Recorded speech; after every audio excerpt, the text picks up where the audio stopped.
अनाथ बच्चे और घमंडी टीचर की रुला देने वाली कहानी। पढ़ने के प्रति आग लग जाएगी। यह कहानी एक टीचर की है जिसका नाम अंजलि है। वह 5वीं कक्षा के बच्चों को पढ़ाती है।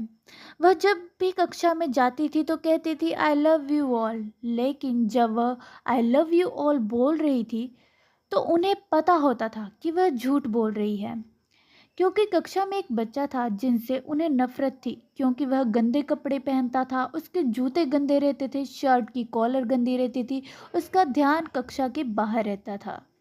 अंजलि मैडम मन ही मन उससे घृणा करती थी। धीरे धीरे उनकी नफरत और बढ़ती गई। वह राजू पर ताने मारने लगी। जब वर्ष के बीच में प्रोग्रेस एग्जाम हुआ तो राजू के ग्रेड्स बहुत कम आए। अंजलि मैडम पहले से ही राजू से नफरत करती थी, इसीलिए उन्होंने राजू के घर वालों के लिए एक पत्र लिखा जिसमें उन्होंने राजू के चरित्र को जाहिर करने के लिए कई प्रकार की गलत बातें भी लिखी, क्योंकि वह मन ही मन राजू से नफरत करती थी। स्कूल का एक नियम था कि प्रोग्रेस रिपोर्ट घर पर भेजने से पहले प्रिंसिपल के पास जाती थी। जब प्रिंसिपल ने देखा तो उन्होंने सोचा मैडम ने तो एक भी बात अच्छी नहीं लिखी। प्रिंसिपल ने मैडम को बुलाया और कहा आपने एक भी बात अच्छी नहीं लिखी, बच्चे के बारे में कुछ तो अच्छा लिखिए। अंजलि जी कहने लगी कि बच्चा जैसा है सर मैंने वैसे ही लिखा है, इसमें बुरा ही क्या है। प्रिंसिपल सोचने लगे कि कैसी मैडम को समझाया जाए। उन्होंने कर्मचारी को बुलाया और कहा कि राजू की पुरानी क्लास की प्रोग्रेस रिपोर्ट्स हैं, उनको आप अंजलि मैडम के टेबल पर जाकर रख दीजिए। अगले दिन जब मैडम विद्यालय आई, उनके टेबल पर राजू की पुरानी प्रोग्रेस रिपोर्ट थी। मैडम बहुत खुश हुई कि अब देखती हूँ कि क्या क्या इसने कारनामे किए पुरानी कक्षाओं में। उन्होंने देखना शुरू किया।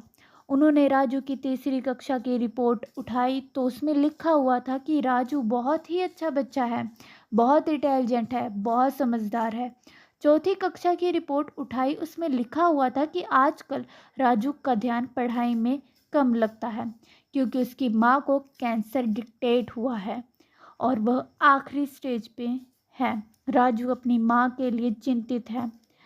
उसका ध्यान अब पढ़ाई में नहीं लग रहा है। रिपोर्ट की आखिरी में हेडमास्टर का एक कमेंट था कि अब राजू की माँ इस दुनिया में नहीं रही।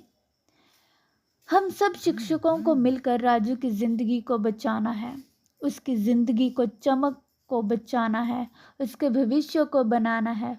जब यह सब मैडम पढ़ रही थी तो उनकी आंखों में आंसू थे। वह रोने लग गई कि मैं एक मासूम बच्चे को दुख ना समझ सकी।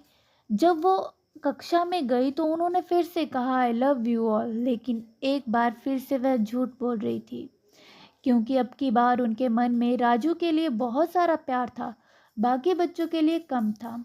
उस दिन के बाद से उन्होंने राजू पर बहुत ज़्यादा ध्यान दिया किया, उसकी पढ़ाई को लेकर उसे समझाना शुरू किया, उसका ख्याल रखना शुरू किया। 5वीं कक्षा का जब रिजल्ट आया तो राजू ने कक्षा में टॉप किया।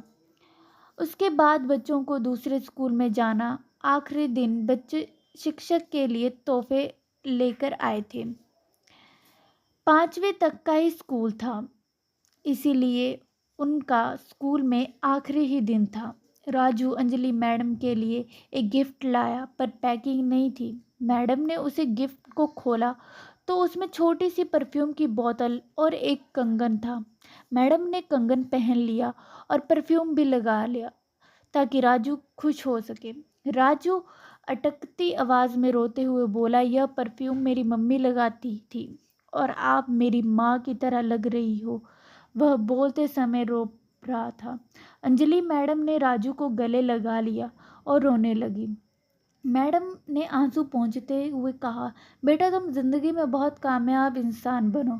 मेरे शिक्षक से ईश्वर से प्रार्थना है, पर अपनी इस मुंह मोली माँ को भी कभी मत भूलना। उस दिन के बाद राजू दूसरे स्कूल में चला गया।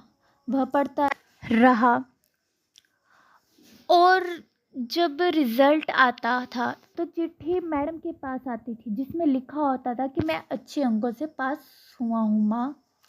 बहुत सालों के बाद अंजलि मैडम का रिटायर हो चुकी थी, तब उनके घर पर एक शादी आमंत्रण पत्र आता है जिस पर नाम IAS राजू श्रीवास्तव लिखा था।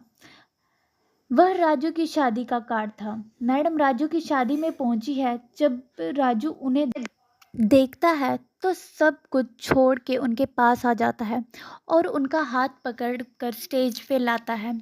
यह देख सभी अचंभित हो जाते हैं क्योंकि राजू दूल्हे के लिबास में था।